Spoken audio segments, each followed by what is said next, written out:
कर्जत तालुक्यातील दुर्गम भाग असलेल्या अंभेरपाडा ग्रामपंचायतमधील तुंगी गावाला जोडताना रस्त्यावर डांबरीकरण मंगळवारी करण्यात होते। त्यानंतर झालेल्या पावसात डांबरीकरण वाहून गेले होते। मात्र पावसाचा जोर कमी होताच ठेकेदाराने त्या ठिकाणी रस्त्यावर नव्याने बीबीएम डांबरीकरण करून घेतलं असून त्यावर ग्रीड टाकून रोलर फिरवण्यात आले आहे। त्यामुळे तुंगी गावाला जोडणारा रस्ता पुन्हा चांगला तयार झाला आहे।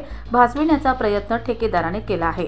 ठेकेदाराला खुश करण्यासाठी बांधकाम विभागाच्या अधिकाऱ्यांना त्या रस्त्यावर पुन्हा बीबीएम डांबरीकरण करायला लावले आहे।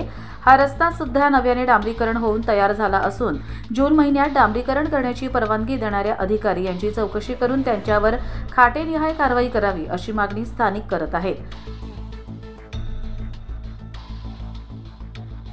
कर्जत लाईव्हसाठी संतोष परणे, कर्जत।